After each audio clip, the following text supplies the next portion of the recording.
সেদিন রাতে খাওয়ার সময় হেমলতা নিম্ন স্বরে পদ্মজাকে বললেন, পদ্ম, জি আম্মা, আমি হানিফকে খুন করিনি। কে করেছে তাও জানি না।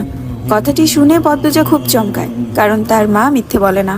তাহলে কারা খুন করলো? পদ্মজা প্রশ্ন করলো। তাহলে শেষ রাতে মামার কাছে কেন গিয়েছিলে আম্মা? হেমলতা জবাব দেননি, খাওয়া ছেড়ে উঠে যায়। পদ্মজার ভাবনার সুতো কাটলো কারো পায়ের আওয়াজ শুনে। ঘাড় ঘুরিয়ে মোর্শেদকে দেখলো। মোর্শেদ পদ্মজাকে ঘাটে বসে থাকতে দেখে কপাল কুঁচকালো। এই সিরি, যা হেন থেকে। পদ্মজার কান্না পায়, খুব খারাপ লাগে। নিঃশব্দে এক ফোঁটা জল গড়িয়ে পড়ে। তা আড়াল করে ব্যস্ত পায়ে বাড়ির ভেতর চলে যায়। কয়েক মাস পর পদ্মজার ম্যাট্রিক পরীক্ষা। 3 বোন বই নিয়ে সড়কে উঠল। পদ্মজার কোমর অবধি ওড়না দিয়ে ঢাকা। পূর্ণা এক নাগারে বকবক করে যাচ্ছে। স্কুলে যাওয়া অবধি কথা বন্ধ হবে না। মাঝে মাঝে জোরে জোরে হাসছে। মেয়েটার হাসির রোগ আছে বোধহয়। একবার হাসি শুরু করলে আর থামে না। পদ্মজা বারবার বলছে, আম্মা রাস্তায় কথা বলতে আর হাসতে মানা করেছে, চুপ কর না। তবুও পূর্ণা হাসছে। বাড়ির বাইরে এসে সে মুক্ত পাখির মতো আচরণ করে। তাকে দেখে মনে হয় খাঁচা থেকে মুক্ত হয়েছে।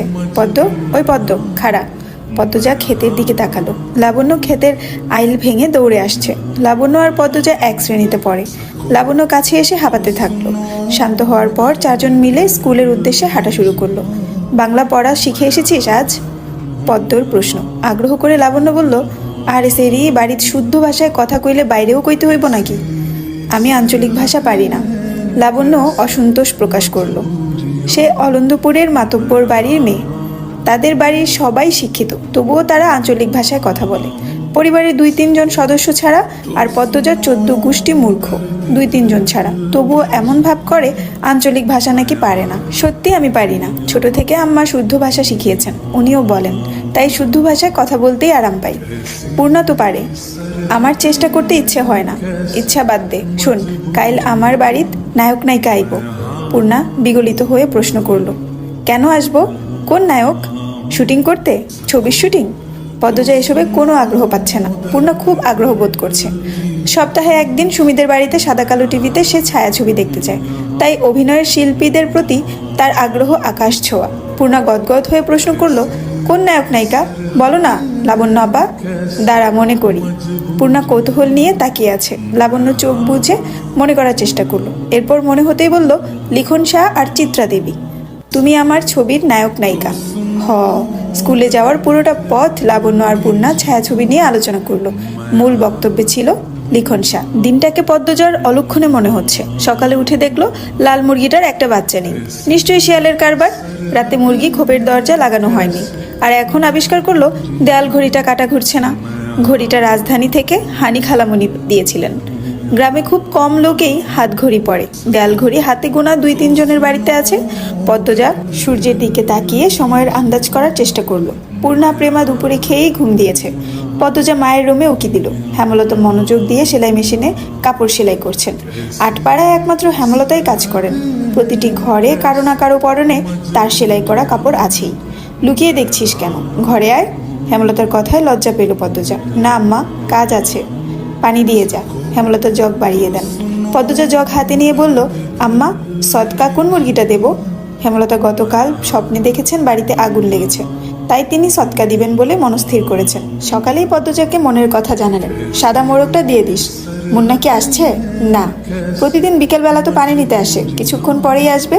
হেমলতা আর কথা বাড়ালেন না। পদ্মজা কলপাড় থেকে পানি নিয়ে আসে। আসরের আজানের সাথে সাথে মুন্না আসলো। গ্রামে সচ্ছল পরিবার নেই বললেই চলে। হাতে গোনা কয়েকটা পরিবারের সচ্ছলতা আছে। হেমলতার পরিবারটা টিকে আছে হেমলতার তীক্ষ্ণ বুদ্ধি ও পরিশ্রমের জন্য। পুরো 8 পাড়ায় টিউবওয়েল মাত্র 5টা। পদ্মজাদের টিউবওয়েল থেকে পানি নিতে প্রতিদিন অনেকেই আসে। তার মধ্যে নিয়মিত একজন মুন্না। 10 বছরের একটা ছেলে, মা নেই, বাবা পঙ্গু, সদরে বসে ভিক্ষা করে। পদ্মজা মোড়ক নিয়ে কলপাড়ে এসে দেখে মুন্না নেই। একটু সামনে হেঁটে এসে ঘাটে মুন্নাকে দেখতে পেল। ডাকলো, মুন্না। মুন্না ফিরে তাকায়। পদ্মজার হাতে সাদা মোড়ক দেখে মুন্না খুব খুশি হয়। পদ্মজা না বললেও মুন্না বুঝে যায় ছটকা পাবে আজ। মুন্না এগিয়ে আসলো, দাঁত কেলিয়ে হাসলো। হাসিস কেন? নে মোড়ক, তোর আব্বাকে নিয়ে খাবি। মুন্না যে খুব খুশি হয় তা দেখেই বোঝা গেল। খুশিতে গদগদ হয়ে মোড়কটাকে জড়িয়ে ধরলো। পদ্মজার ঠোঁট দুটি নিজেদের শক্তিতে প্রশান্তির হাসিতে মেতে উঠল। কি সুন্দর মুন্নার হাসি। পদ্মজা বলল, খুব খুশি? দোয়া করবি আমরা যেন ভালো থাকি। করবা মাপা? আচার খাবি মুন্না? খাইবাম। পদ্মজা আবার হাসলো। মুন্না পেটুক, খাওয়ার কথা শুনলেই চোখ চকচক করে ওঠে। পদ্মজা আচার নিয়ে আসে, মুন্নার সাথে বসে আরাম করে খায়। মুন্না একটু একটু করে খেতে খেতে বলল, আপা তুমি খুব ভালা। তাই? বড় হইয়া তোমারে বিয়া করবাম আমি। পদ্মজা ভীষণ খেলো। দ্রুত এদিক ওদিক তাকিয়ে দেখলো কেউ শুনলো নাকি। বিয়ে তার কাছে খুব লজ্জাজনক শব্দ। বিয়ে নামটা শুনলেই লজ্জায় লাল টুকটুক হয়ে যায়। ফিসফিসিয়ে মুন্নাকে জিজ্ঞাসা করলো, বিয়ের কথা কোথায় শিখলি? আব্বা কইছে, আর বলবি না এসব, যা বাড়ির যা। পদ্মজা তড়িঘড়ি করে বাড়ির ভেতর চলে যায়। রান্নাঘরে ঢুকে দেখলো হেমলতা রান্নার প্রস্তুতি নিচ্ছেন। সন্ধ্যার পর বিদ্যুৎ থাকে না, হারিকেন জ্বালিয়ে রান্না করতে হয়। প্রতিদিন ঘরে একটা হারিকেন আর রান্নাঘরে একটা হারিকেন জ্বালানো অনেক খরচের ব্যাপার। তাই তিনি বিকেলের রাতের রান্না সেরে ফেলেন। আম্মা আমি রাঁধি, না লাগবে না, সাহায্য কর শুধু। পদ্মজা চোখ ঘুরিয়ে দেখলো কি কাজ করা যায়। কোনো সাহায্যের প্রয়োজন নেই। হেমলতা নির্বিকার ভঙ্গিতে বললেন, লাউ নিয়ে আয়। ছিঁড়ে আনবো? না, লাহারি ঘরে আছে। লাহারি ঘরে নাই। পদ্মজা মায়ের আদেশ পেয়ে যেন চাঁদ পেয়েছে এমন ভাব ধরে দ্রুত ছুটে যায় লাউ আনতে। লাউ, বরবটি, ঢ্যাঁড়স, কাঁকরোল, করলা, চিচিঙ্গা, পটল, ঝিঙ্গা ইত্যাদি ইত্যাদি সব রকমের সবজি মেলা বাড়ির পাশে ঘিরে। পদ্মজা সাবধানে ঘাসের উপর দিয়ে লাউ গাছের দিকে এগোয়। বর্ষাকাল হওয়াতে জোকের উপদ্রব বেড়েছে। জোকের ভয় অবশ্য তার নেই। হেমলতা পদ্মজার যাওয়ার পানে ঝিম মেরে ততক্ষণ তাকিয়ে থাকে। মেয়েটাকে দেখলে তার মনে হয় বিষণ্ণতায় ভরে ওঠে। পদ্মজার চুল দেখলে মনে হয় এই সুন্দর ঘন কালো রেশমি চুল পদ্মজার এক একটা কালরাত। পদ্মজার ছিমছাম গরনে দুধে আলতা দেহের অবয়ব দেখলে মনে হয় এই দেহ পদ্মজার যন্ত্রণা, এই দেহ ধ্বংস হবে। পদ্মজার অষ্টদয়ের নিম্নে স্থির হয়ে থাকা কালো সূক্ষ্ম তিল দেখলে মনে হয় এই তিল পদ্মজার এক জীবনের কান্নার কারণ। হেমলতা পদ্মজার রূপের বাহার নিতে পারেন না। কেন কৃষ্ণকুলির ঘরে ভুবন বহিনী রূপসীর জন্ম হলো? জন্ম, মৃত্যু, বিয়ে কারো হাতে থাকে না। যদি থাকতো হেমলতা মোর্শেদকে বিয়ে করতেন না এবং পদ্মজার মতো রূপসীর জন্ম দিতেন না। আল্লাহর কাছে রূপসী মেয়ে ভুলেও চাইতেন না। হেমলতার বুক চিরে দীর্ঘশ্বাস বেরিয়ে এলো। আজ শুক্রবার, স্কুল নেই। ফজরের নামাজ পড়ে 3 বোন পড়তে বসেছে। প্রেমা নামাজ পড়তে চায় না, ঘুমাতে চায়। হেমলতার মায়ের ভয়ে নামাজ পড়ে। সে ঝিমুচ্ছে আর পড়ছে।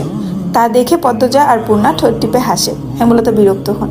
প্রেমা তো পড়া হচ্ছেই না, সেই সাথে পদ্মজা পূর্ণার মনোযোগও নষ্ট হচ্ছে। তিনি কর্কশ কণ্ঠে ধমকে উঠলেন, প্রেমা ঘুমাচ্ছিস কেন? ঠিক হয়ে পড়। হ্যালো, আসসালামু আলাইকুম এভরিওয়ান। আমি জান্নাত রহমান। আপনারা শুনছেন আমার কণ্ঠে আমি পদ্মজা গল্পের 4র্থ পার্ট।